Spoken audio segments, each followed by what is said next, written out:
1, 2, 3 o'clock, 4 o'clock, rock. 5, 6, 7 o'clock, 8 o'clock, rock. 9, 10, 11 o'clock, 12 o'clock, rock. We're gonna rock around the clock tonight. In the 1950s, Bill Haley and his Comets would sell tens of millions of records, become the first rock and roll band signed to a major label, and storm radio, jukeboxes, and movie screens from Philadelphia to Peru. Before Elvis ever walked into Sun Studio, before Chuck Berry duck-walked across the stage, before Little Richard pounded his piano into history, there was William John Clifton Haley Jr., a shy country singer who was blind in one eye, from Michigan. To millions of teenagers around the world, he would simply be Bill Haley, the man who lit the fuse.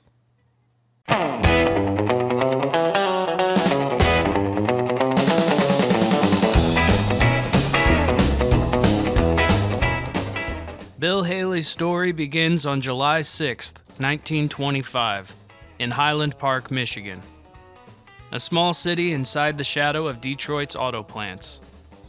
He was born William John Clifton Haley Jr. to a hardworking father and a classically trained mother. His father, William Albert Haley, played mandolin and banjo, the kind of instruments that chased away long factory shifts and unpaid bills. His mother, Maud Green, had come from England with formal training at the piano. She gave lessons in the front room, her hands moving from Chopin to hymns to popular songs, while the boy listened from the doorway. Sometime in Bill's early childhood, the family moved east, settling in the industrial towns of Boothwyn and then Chester, Pennsylvania. There, the Great Depression hit hard. Bill watched adults worry over wages and rent, and he learned early that talent could mean survival. But his childhood was marked by something else, a surgery that went wrong. As a young boy, Bill underwent an operation on his inner ear, or eye area, and in its wake he was left permanently blind in his left eye. For the rest of his life, that eye would drift, and he wore his hair in a distinctive curl, combed forward to soften the effect. When people talk about Bill Haley's stage look, that famous curl, they sometimes forget it started from trauma. He was self-conscious, shy. He used the curl as a shield. Like many American kids of the 1930s, Bill was thrilled to the sound of singing cowboys beaming out of the family radio. Gene Autry, Roy Rogers. The romantic sound of the West conjured out of static and songs. At home, his mother drilled scales and proper technique into her students. Bill soaked it all in, but he gravitated toward the twang and yodel of the prairie, rather than the sonatas on the piano bench. In those row houses of Pennsylvania, he picked up his first guitar, teaching himself chords and experimenting with a high, lonesome yodel that he hoped might someday carry him far beyond the factory town horizon. By his mid-teens, Bill had only one clear idea. He did not want to spend his life on the factory floor. School held little attraction. Music, even in the hardscrabble Pennsylvania towns of his youth, promised a stage, an audience, and maybe enough money to send home. Like so many other kids with a guitar and a dream, Bill Haley headed for the nearest microphone. In the early 1940s, that meant the local radio stations that dotted Pennsylvania's farm towns. He began performing as a singing cowboy, borrowing not just the songs but the persona of the Western stars he'd grown up admiring. On air and on stage, he yodeled, told corny jokes, and tried to sound like he had been born under the big sky rather than under the smokestacks of the East. By the mid-1940s, he joined a Western swing band called the Down Homers, crisscrossing the region and sharpening his skills on guitar and vocals. Night after night, in Grange halls and small theaters, he learned how to hold a crowd and how to listen to them. In December 1946, Bill married a young woman named Dorothy Crow, beginning the first of his 3 marriages. The couple would have 2 children together, as Bill juggled family responsibilities with the uncertain life of a working musician. Through the late 1940s, Haley bounced among bands, radio jobs, and road gigs. He led a group called the Four Aces of Western Swing, then put together a new band that would become known as Bill Haley and the Saddlemen, a name that reflected their country and Western image. The sets were filled with country standards, cowboy tunes, but also a growing number of up-tempo songs that pushed dancers out onto the floor. Somewhere in that blend, Bill began edging toward a harder, more driving beat, one that didn't have a name yet. Bill Haley doesn't wake up one morning and say, "I'm going to invent rock and roll." He's responding to dancers, to jukeboxes, to what's selling in the black rhythm and blues market. By 1951, that hybrid sound would carry Bill Haley into the studio with a song called "Rock the Joint." It was a regional hit, and the first proof that the Saddlemen's new sound might be bigger than the country circuit that had raised him. In 1952, as the Saddlemen's sound grew rougher, louder, and more rhythmic, Bill Haley made 2 decisions that would change his life. One musical, and one deeply personal. It was almost radical for a white country band in the early 50s to be borrowing this heavily from rhythm and blues. The backbeat, the saxophone, the sheer volume. For some audiences, it was thrilling. For others, it was frightening. At the same time, Bill's home life was coming apart. After years of strain and long stretches on the road, his marriage to Dorothy Crow collapsed. The divorce became final in November of 1952.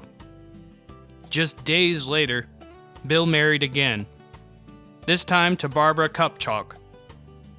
With Barbara, he would have a larger family, though sources disagree on exactly how many children were born into their busy home. In 1952, looking for a name that matched their explosive sound, the band rebranded themselves as Bill Haley and his Comets, a nod to Haley's Comet streaking across the night sky. It was a metaphor that fit. This was music that arrived like a sudden blazing visitor from another world. With the new name came new opportunities. The Comets signed with Essex Records and cut "Crazy Man Crazy" in 1953. A song co-written by Bill that captured teenage slang in a frantic, jittery groove. It became one of the first rock and roll style records to break into the national pop charts and to appear on American television. The success of "Crazy Man Crazy" drew the attention of a major label, Decca Records. In 1954, Bill Haley and his Comets walked into Decca's New York studios, rounded up their usual mix of country players and sax-blasting sidemen, and prepared to cut a new track. A song nobody yet suspected would become the unofficial anthem of the rock and roll age, "Rock Around the Clock." 1, 2, 3 o'clock, 4 o'clock, rock. 5, 6, 7 o'clock, 8 o'clock, rock. 9, 10, 11 o'clock, 12 o'clock, rock. We're gonna rock around the clock tonight. Put your glad rags on, join behind me. We'll have some fun when the clock strikes 1. We're gonna rock around the clock tonight. We're gonna rock, rock, rock till broad daylight. Gonna rock around the clock tonight. Now when the clock strikes 2, 3, and 4, if the band slows down, we'll yell for more. We're gonna rock around the clock tonight. We're gonna rock, rock, rock till broad daylight. Gonna rock around the clock tonight.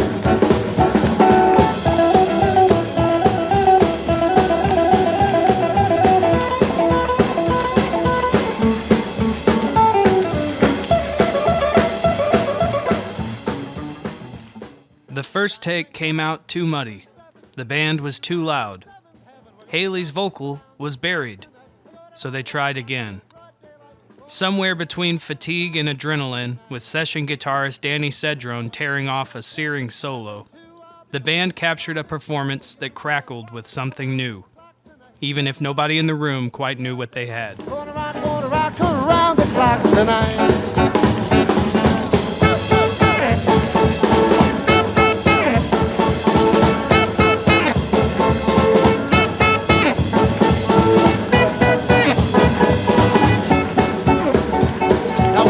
stretch 12, we'll cool off, then start rocking around the clock again. We're gonna rock around the clock tonight. We're gonna rock, rock, rock till broad daylight. We're gonna rock around the clock tonight.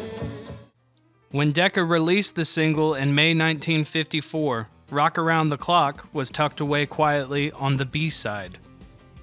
The song scraped onto a few charts, then seemed to fade. But a handful of kids spun it on jukeboxes and local stations, feeling something their parents didn't yet have a word for. But the revolution would have to wait until a Hollywood schoolroom, a tense black and white drama, and a director looking for a song that sounded like trouble. In 1955, director Richard Brooks was searching for a piece of music that captured the unease of American teenagers for his film Blackboard Jungle. A colleague brought in a stack of 45s, borrowed from his own son. Among them was the little-noticed B-side by Bill Haley and his Comets. When moviegoers sat down and the opening credits rolled over the pounding beat of Rock Around the Clock, something snapped. Kids jumped out of their seats. In some cities, they danced in the aisles. In others, they ripped up seats and tore down curtains. Newspapers called it a menace. Teenagers claimed it as their own. Decca rushed to reissue the single, this time with Rock Around the Clock on the A-side. By July, it was #1 on the Billboard charts, where it stayed for 8 weeks, selling millions of copies and blasting from every jukebox in America. The floodgates had been opened. Haley followed with a pounding cover of Shake, Rattle, and Roll, one of the first rock and roll records to sell 1 million copies. And then the swaggering See You Later, Alligator, another million seller. In the delirious years between 1954 and 1956, Bill Haley and his Comets logged hit after hit. They appeared in the short film Roundup of Rhythm, and in the feature Rock Around the Clock, and they sold out dance halls across the United States. For Bill, the schedule was brutal: multiple shows a day, endless travel, and little sleep. At home in Pennsylvania, his wife Barbara wrangled the expanding brood of children. On the road, Bill tried to be the jovial frontman fans expected. For a time, Bill Haley was the center of the storm he had helped create. But storms move, and the music business moves even faster. Well, you wearing those dresses, your head done up so nice. Well, you wearing those dresses, your head done up so nice. Well, you look so warm, but your heart is cold inside.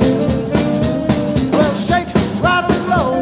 Well, shake, rattle, and roll. Well, shake, rattle, and roll. Well, shake, rattle, and roll. Well, you never do nothing to save your doggone soul.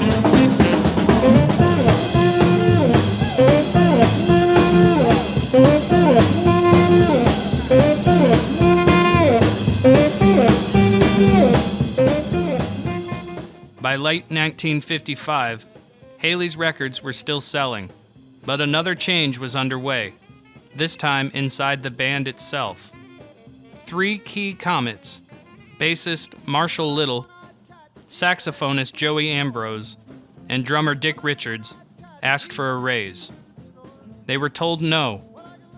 At the height of Haley's fame, they walked.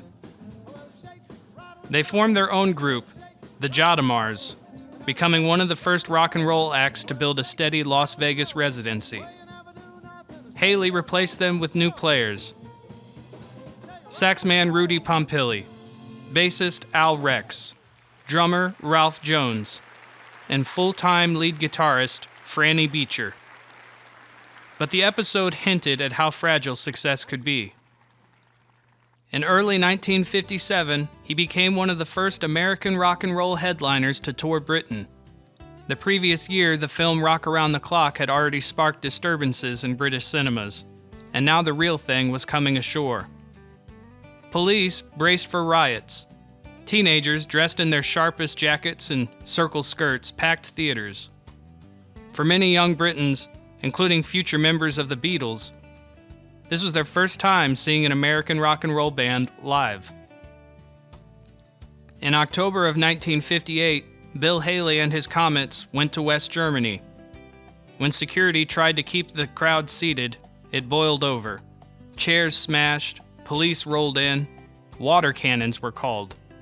Newspapers would call it a rock and roll riot. On stage, Bill Haley looked unstoppable. Off stage, he was juggling exhausted musicians, business disputes, and the demands of a growing family. And in the United States, far from the screaming crowds of Berlin, a new generation of rockers was stepping into the spotlight. Younger, more charismatic stars, such as Elvis Presley, Chuck Berry, and Little Richard, captured the cameras, the magazine covers, and the gossip columns. Bill Haley, already in his 30s when Rock Around the Clock exploded, began to look like yesterday's news to American teenagers. After 1956, the big hits slowed. Aside from a few minor chart entries, Bill Haley and his Comets were largely finished as a major force in the U.S. market. The strain took a toll at home. Bill's second marriage to Barbara Kupchik deteriorated under the weight of constant touring, financial pressure, and his growing dependence on alcohol. In 1960, the marriage ended in divorce, dragging Bill into legal and money troubles that would shape his next move. It was in 1960 that he headed south to Mexico. Down there, he had financial breathing room, a new audience, and unexpectedly, a new family. At first, Bill resented having to share the bill with a young Mexican dancer and singer named Martha Velasco. But when he saw her on stage, confident, funny, completely at ease with the crowd, his opinion changed.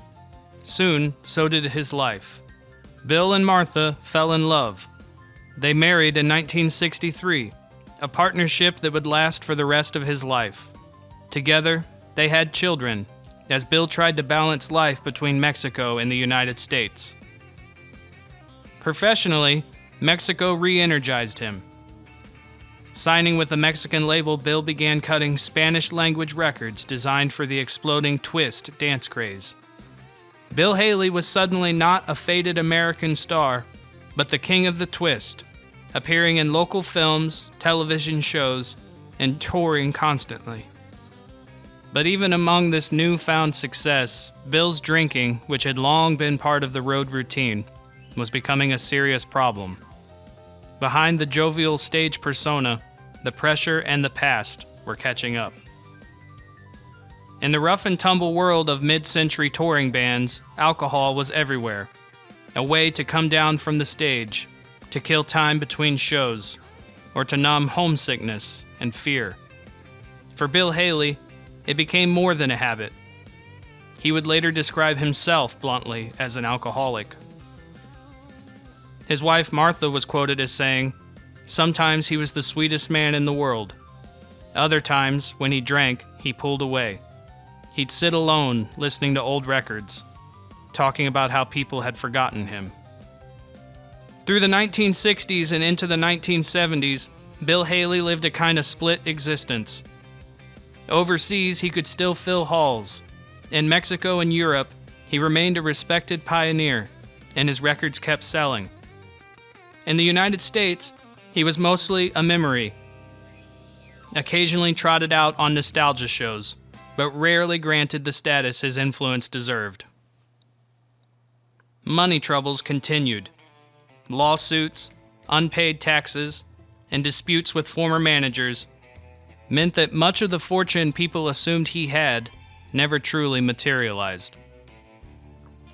The bigger the myth of Bill Haley became, the more precarious William John Clifton Haley's real finances looked. Those who knew him in those years remember a man who could still light up when talking about music, but who also seemed haunted by missed opportunities, changing tastes, and by the feeling that the revolution he helped start had gone on without him. Then, unexpectedly, the clock turned back. In the late 1960s and early 70s, a rock and roll revival swept through pop culture. Movies, TV specials, and huge concerts celebrated the music of the 50s. And once again, Bill Haley's phone began to ring. On August 5th, 1972, Haley and his Comets walked out onto the stage at Wembley Stadium for the London Rock and Roll Show, one of the first giant rock revival concerts, sharing the bill with Bo Diddley, Jerry Lee Lewis, Little Richard, and Chuck Berry. It was the first major concert of this kind ever held at Wembley. Throughout the 1970s, Haley rode the revival wave, touring Europe and Latin America, appearing on television, and in 1979 even playing for Queen Elizabeth II at a Royal Command performance in Britain. But the comeback couldn't erase the years of strain. Friends and family noticed increasing mood swings, bouts of paranoia, and heavy drinking. Some later speculated about undiagnosed medical or psychological problems. What's certain is that by the end of the decade, Bill Haley was a man wrestling with both his legacy and his demons. He settled with Martha and their children in Harlingen, Texas, near the Mexican border. From there, he could be close to both his adopted second home in Mexico and to the American audiences who still remembered him. His neighbors recall a friendly, if increasingly reclusive man, someone who'd chat in the grocery store, then disappear for long stretches of time.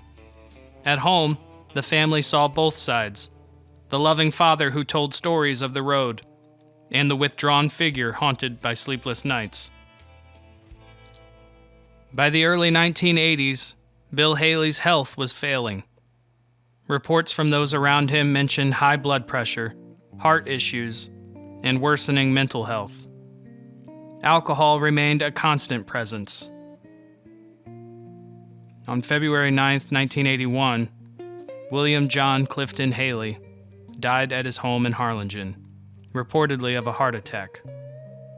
He was only 55 years old. News reports often framed his death in tragic terms, a pioneer who had died broke, sick, and forgotten. 6 years after his death, in 1987, Bill Haley was inducted into the Rock and Roll Hall of Fame. That without Bill Haley, rock and roll's story would look very different. In 2018, the Library of Congress added the 1954 recording of Rock Around the Clock to the National Recording Registry. Bill's children built their own lives, some far from music, others right in the middle of it. Bill Haley Jr. tours with a band celebrating his father's work. Gina Haley and Pedro Haley perform as musicians in Texas and beyond. Together with their siblings, they carry forward not only his songs, but his complicated human story. Bill Haley Jr. is quoted as saying, "People come up after shows and tell me where they were the first time they heard Rock Around the Clock. It's like a marker in their lives. That's the part that touches me. That Dad's music helped people feel young, feel free, even if just for 2 minutes." Bill Haley's life was full of contradictions. Shy, yet larger than life. A pioneer who sometimes felt left behind. A family man who spent much of his life on the road. But when the band kicks in and the clock starts ticking, 1, 2, 3 o'clock, 4 o'clock rock, his story is right there, as present as ever. A factory worker's son from Pennsylvania, a one-eyed cowboy singer who stumbled into something bigger than himself. Bill Haley helped the world learn to rock, and all these years later, we're still dancing. Now when the band